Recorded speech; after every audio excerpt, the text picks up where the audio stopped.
How long can a breathing tube or endotracheal tube stay in? My name is Patrik Hutzel from intensivcarehotline.com with another quick tip for families in intensive care, where we instantly improve the lives for families of critically ill patients in intensive care so that you can make informed decisions, have peace of mind, control, power, and influence, making sure your loved one gets best care and treatment always, even if you're not a doctor or a nurse in intensive care. So, one of the questions I get all the time from families in intensive care is, how long can a breathing tube or endotracheal tube stay in? Now, the breathing tube, also called an endotracheal tube or ET tube, is put through the mouth into the windpipe to connect your loved one to the ventilator or breathing machine. While it can be life-saving, it's not designed to stay in forever. Typically, an endotracheal tube should stay in for no longer than 7 to 14 days. Beyond that, the risks increase significantly. These risks include, and are not limited to, damage to the vocal cords or throat, injury to the windpipe, higher risk of ventilator-associated pneumonia, and the need for ongoing sedation, which makes it harder for your loved one to wake up and recover, goes hand in hand often with deconditioning, muscle wastage, etc. So, after 7 to 14 days, most intensive care teams will recommend a tracheostomy if your loved one still needs mechanical ventilation. But here's the catch. Many families in intensive care are either rushed into a tracheostomy decision without fully understanding the implications, or they can also be rushed into a quote-unquote one-way extubation, which is basically a euphemism for letting your loved one die. So therefore, you need to ask, has a proper weaning trial been done? Is my loved one ready to come off the ventilator? What are the chances of recovery with or without a tracheostomy? What alternatives exist? This is exactly where we come in at intensivcarehotline.com. We help families like yours all over the world navigate these difficult decisions, conversations, challenge the ICU team when needed, and make sure you're not left in the dark, making sure your loved one gets best care and treatment always.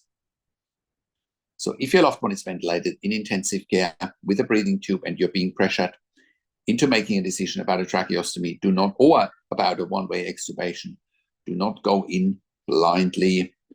Go to intensivcarehotline.com right now, call us on one of the numbers on the top of our website, or send us an email to support@intensivcarehotline.com. You can book a call with me there. I have worked in critical care nursing for 25 years in 3 different countries, where I worked as a nurse manager for over 5 years in intensive care. And I've been consulting and advocating for families in intensive care since 2013 here at intensivcarehotline.com. And I can very, very, very confidently say that we have saved many lives with our consulting and advocacy because of our insights, and you can verify that on our testimonial section at intensivcarehotline.com, and you can verify it on our intensivcarehotline.com podcast section, where we have done client interviews. And because our advice is absolutely life-changing, right? The biggest challenge for families in intensive care is simply that they don't know what they don't know. They don't know what to look for. They don't know what questions to ask. They don't know their rights, and they don't know how to manage doctors and nurses in intensive care. And that's why we help you to improve your life instantly, making sure you make informed decisions, have peace of mind, control, power, and influence, making sure your loved one gets best care and treatment always. And that's why you can join a growing number of members and clients that we have helped over the years, saving their loved ones' lives. And that's why I do one-on-one consulting and advocacy over the phone, Zoom, WhatsApp, whichever medium works best for you. And I talk to you and your families directly. I handhold you through this once-in-a-lifetime situation that you simply cannot afford to get wrong. And when I talk to families directly, I also talk to doctors and nurses directly, asking all the questions that you haven't even considered asking, but must be asked when you have a loved one critically ill in intensive care. I also represent you in family meetings with intensive care teams. We also do medical record reviews in real time so that you can get a second opinion in real time. We also do medical record reviews after intensive care. So if in case you have unanswered questions, if you need closure, or if you are suspecting medical negligence. We also have a membership for families of critically ill patients in intensive care, and you can become a member if you go to intensivcarehotline.com, if you click on the membership link, or if you go to intensivecaresupport.org directly. In the membership, you have access to me and my team 24 hours a day in a membership area and via email, and we answer all questions intensive care related.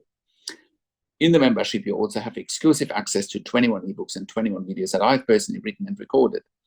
And all of that will help you to improve your life instantly, make informed decisions, have peace of mind, control, power, and influence, making sure your loved one gets best care and treatment always. And all of that you get at intensivecarehotline.com. Call us on one of the numbers on the top of our website, or simply send us an email to support@intensivecarehotline.com with your questions. And if you like my videos, subscribe to my YouTube channel for regular updates for families in intensive care. Click the like button, click the notification bell, share the video with your friends and families, and comment below what you want to see next, what questions and insights you have from this video. I also do a weekly YouTube live where I answer your questions live on a show, and you will get notification from the YouTube live if you are a subscriber to my YouTube channel, or if you are a subscriber to my intensivecarehotline.com email newsletter at intensivecarehotline.com. Thank you so much for watching. This is Patrik Hutzel from intensivecarehotline.com, and I will talk to you in a few days. Take care for now.